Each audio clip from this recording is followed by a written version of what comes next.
ঘুরতে গিয়ে ভালো হোটেলে থাকলে কিন্তু মনটাও বেশ ভালো হয়ে যায়, কি বলো? আর যদি থাকে সেই হোটেলের সব রকমের আধুনিক ব্যবস্থাপনা, তাহলে ক্যা বাত ক্যা বাত। হ্যাঁ, আমরা ছিলাম এবার যশোদা ভবনে। হোটেলের নামটাও যেমন সুন্দর, তেমনি দেখতেও কিন্তু ভারী সুন্দর ছিল। সব রকমের আধুনিক ব্যবস্থাও কিন্তু এখানে ছিল। আর ঢুকতেই যেটা আমরা পেয়ে যাই সেটা হলো গিয়ে টয়লেট। আর এখানে বাথরুমটা জাস্ট ওয়াও ছিল, কি বলবো, তোমরাই দেখে নাও। জাস্ট সুদিং একটা আলো, আর তার সাথে এরকম আধুনিক ব্যবস্থাপনা। আর তারপরে চলে আসি আমাদের বেডিং এরিয়াতে, যেখানে ছিল দুটো খাটিয়া টাইপের দুটো বেড। আর সামনে ছিল হচ্ছে এরকম সুন্দর একটা সাজাগোজা জায়গা, আর তার সাথে ছিল এরকম ড্রয়ার টাইপের।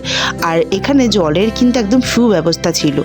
আর তার সাথেই দিয়েছিল একটা কাবার্ড, যেখানে ভরে ভরে ব্ল্যাঙ্কেটস, চাদর, বালিশ সব রাখা ছিল, মানে তোমার যেন কোনো অসুবিধা না হয়। আর এটা ছিল আমাদের হোটেল রুম থেকে বাইরের লুক, কি বলো, দারুণ না?